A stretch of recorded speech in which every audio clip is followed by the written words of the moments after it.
My self M R sir. आज की इस वीडियो में जनरली हम लोग बात करेंगे क्लास 9 का बायोलॉजी का एक बहुत ही इंपॉर्टेंट चैप्टर है जिसका नाम है the fundamental unit of life. तो चलिए फिर वीडियो की शुरुआत करते हैं और इसके बारे में समझने की कोशिश करते हैं। चैप्टर का नाम है बच्चों द फंडामेंटल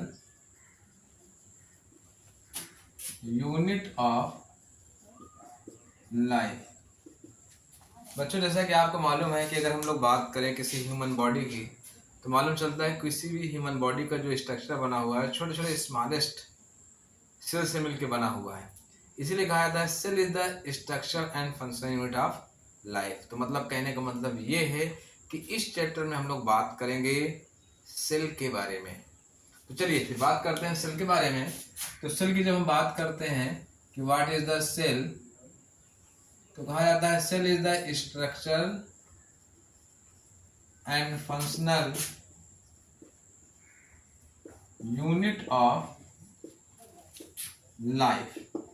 ऐसा क्यों बोला गया बच्चों? इसलिए बोला गया क्योंकि जब सेल आपस में मिलती हैं तो मिलके सेल का ग्रुप क्या कहलाता है? टिश्यू कहलाता है। और ग्रुप ऑफ टिश्यू क्या कहलाता है बच्चों? ऑर्गन कहलाता है। और ग्रुप ऑफ ऑर्गन क्या कहलाता है बच्चों? ऑर्गन सिस्टम कहलाता है। और ऑर्गन सिस्टम जब आपस में मिलता है कोई ना कोई ऑर्गेनिज्म बन जाता है बच्चों। यह ह्यूमन बॉडी की हम लोग बात करते हैं। मतलब कहने का मतलब यह है अगर सेल ना होता तो क्या टिश्यू होता? टिश्यू ना होता तो क्या ऑर्गन होता? ऑर्गन ना होता तो क्या ऑर्गन सिस्टम होता? अगर ऑर्गन सिस्टम ना होता क्या ऑर्गेनिज्म हमारे सामने होता? तो नहीं होता। इसलिए कहा जाता है cell is the structure and functional unit of life. अब थोड़ा सा कुछ हिस्ट्री में जाते हैं तो हमें ये मालूम चलता है कि सबसे पहले सेल की डिस्कवरी जिस साइंटिस्ट ने की थी उसका नाम था रॉबर्ट हुक। लेकिन बात यह है कि जो रॉबर्ट हुक ने जो सेल की डिस्कवरी की वो डेड सेल थी। कॉर्क में उन्होंने देखा हनी कॉम्ब लाइक स्ट्रक्चर था, मधुमक्खी के छत्तों के जैसा, उसे उन्होंने सेल नाम दिया। कुछ सालों के बाद एक साइंटिस्ट आए जिनका नाम था ल्यूवेन हॉक। उन्होंने जो है लिविंग सेल के बारे में हमें डिस्कस कराया। मतलब अब हमारे पास डिस्कवरी हो गई कि डेड सेल की डिस्कवरी किसने किया, लिविंग सेल की डिस्कवरी किसने की। अब हम लोग बात करते हैं थोड़ा सा आगे की तरफ, हम बात करते हैं कुछ इंपॉर्टेंट थ्योरी के बारे में। दोस्तों पहली थ्योरी आती है सेल थ्योरी। कौन सी थ्योरी आती है बच्चों? Cell theory. अब हमारे पास क्वेश्चन आता है कि सेल थ्योरी दिया किसने बच्चों?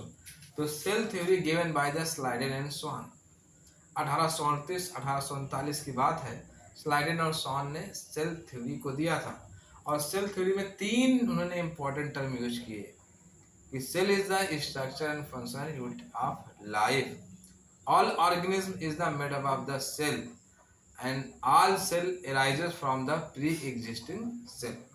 मतलब सेल जो है किसी भी लिविंग ऑर्गेनिज्म की स्ट्रक्चर और फंक्शनल यूनिट होती है। और सेल जो है क्या नाम है पूरी प्रोसेस को करती है किसी भी ऑर्गेनिज्म की। और कोई भी नई सेल अपने पहले से एग्जिस्ट पुरानी सेल से मिलके बनी होती है या उससे बनती है। तो ये हमारे पास था सेल थ्योरी के बारे में। एक साइंटिस्ट और थे बच्चों जिनका नाम था रुडोल्फ विर्चो, या कहीं के रुडोल्फ विर्को ही बोला जाता है। उन्होंने बोला था ओमनी सेलुला ई सेलुला। अब उसके बाद थोड़ा सा और आगे चलते हैं बच्चों, हम लोग बात करते हैं कुछ इंपॉर्टेंट साइंटिस्ट के बारे में और उनका क्या क्या कंट्रीब्यूशन था। तो 5 से 6 साइंटिस्ट में